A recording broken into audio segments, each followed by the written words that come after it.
दोस्तों उम्मीद है सारे ठीक पे दोस्तों अगर चैनल पर नो सह चैनल सब्सक्राइब ताकि तमिस मिले ब्रोह कुन नई नई वीडियोस सारे खुद गोडनेथ सारे सान तरफ माह रमजान मुबारकबादी उम्मीद सारे आसो दितमुत क्लास 10th आज साइंस पेपर यम ती वीडियो 3-4 ओतर पे त्रमित तकरीबन क्वेश्चन तिमो मज आमित उम्मीद तह सारे आसो तिम क्वेश्चन लिखमित वली दोस्तों त्रावो अजकिस पेपरस पे नजर वुचो अत मज क्या ओमुत दोस्तों क्वेश्चन पेपर यथ पाठ गोडनेथ नोट लिखित note question number 1 to 18 are very short answer type questions of 1 mark each हर कह क्वेश्चन अख मार्कस यानी कि 1 to 18 क्वेश्चन तिम अख मार्कस यमन मज ऑब्जेक्टिव टाइप तक या बे क्या वन लाइन तसित गोडनिक question convex mirror are commonly used as convex mirror कत चीजस लगन यम जन कन्वेक्स मिरर तिम लगन rear question number 2 when a fine beam of sunlight enters a smoke filled room through a small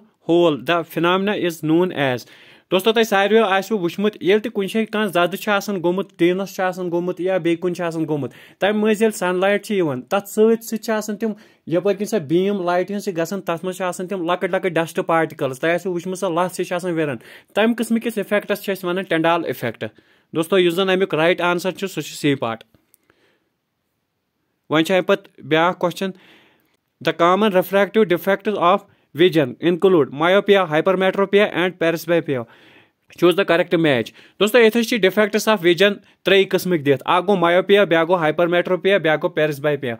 अस वुचन यह सेकेंस कम हिसाब रले युस जन myopia अमिस नजदीकुक अथ दूरिक कह युस जन hypermetropia अमिस दूरिक अथ नजदीकुक ठीक पे अथ कह myopia फार साइटेडनेस गोडनेथ गो यह एलिमिनेट यह गो अति गलत क्योंकि युस जन myopia यह फार साइटेडनेस कह अत वन short sightedness part number B myopia short sightedness hypermetropia age related far sightedness presbyopia far sightedness myopia short sightedness hypermetropia far sightedness presbyopia age related far sightedness बिल्कुल सही युस जन right answer अमिक सह part number C next question for flow of charge in a conducting metal wire the electron move only if there is a difference of electric pressure called the potential difference. When property of a proton can change while it moves freely in a magnetic field. दोस्तों यह papyrus मज कर बह question solve करने कोशिश सोरे हेको न solve कर क्योंकि आज रमजान बोड़ बार रेत क्योंकि तरावी हूं टाइम ते वात तोतान इसलिए दिम बह थोड़ा थोड़ा पेट नजर question number 7 NaCl plus AgNO3 gives AgCl plus NaNO3 दोस्तों इस क्वेश्चन नंबर 7 यह मे बासान शायद यह डबल डिस्प्लेसमेंट रिएक्शन यम जन मेटल तिमन हेको शीट्स बनाइथ अत क्या वन अत प्रोसेस वन metallic lustre malleability ductility conductivity malleability अत शायद दोस्तों यह किसी all of these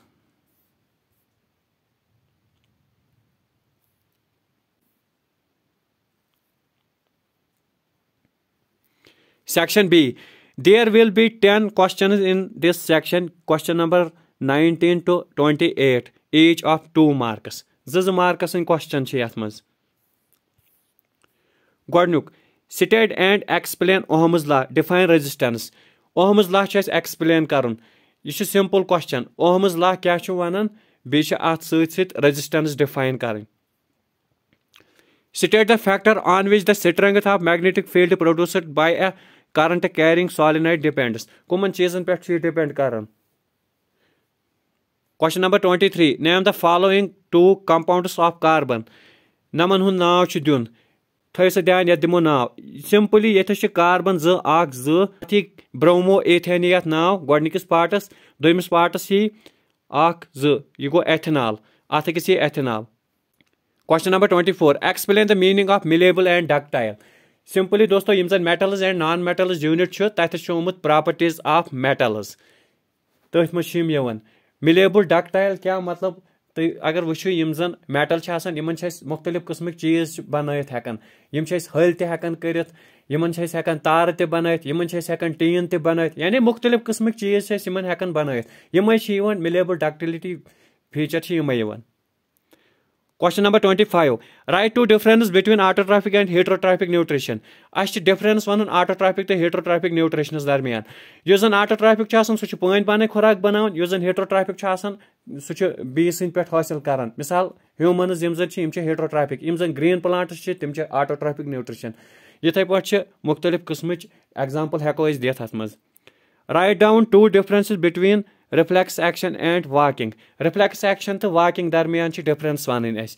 Why is DNA copying an essential part of the process of reproduction?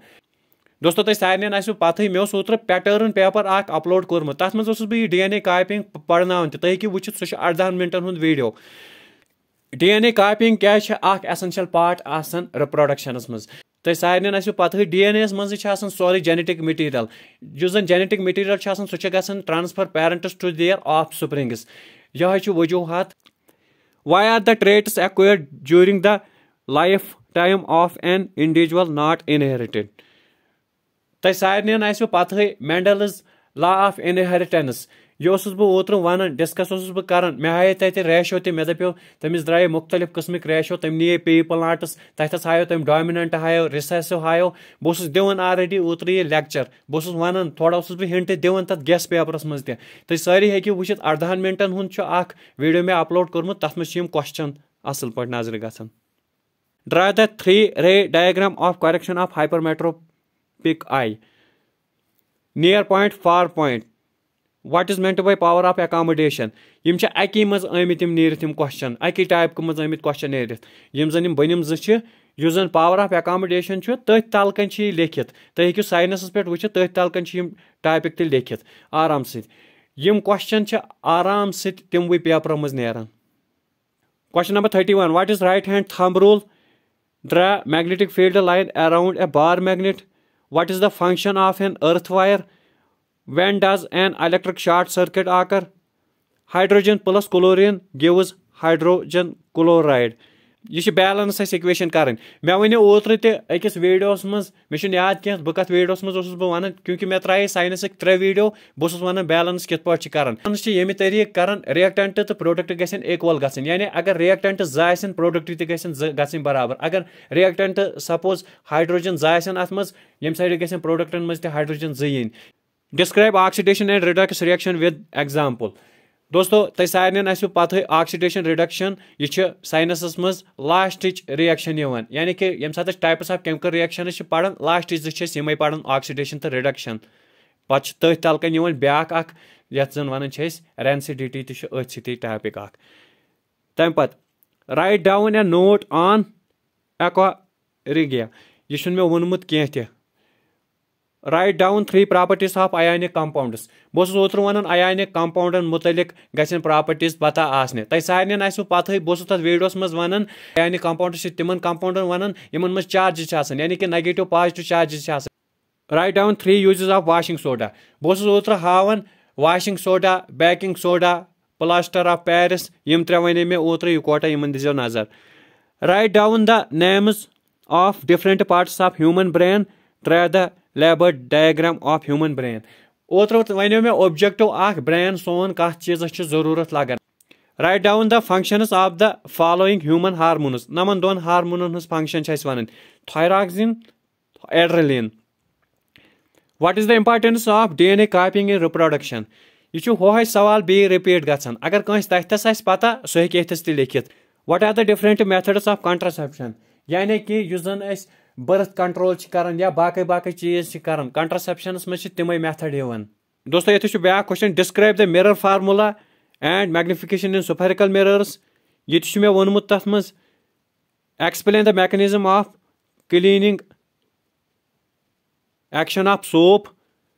How can ethanol and ethanoic acid be differentiated on the basis of their physical and chemical properties. दोस्तों ethanol तो ethanoic acid in physical properties यमिस पता आसन तो सह हेकि आराम से कर मे वन ओत्र तो एथेनॉल एंड एथेनॉइक एसिड यह आस जरूरी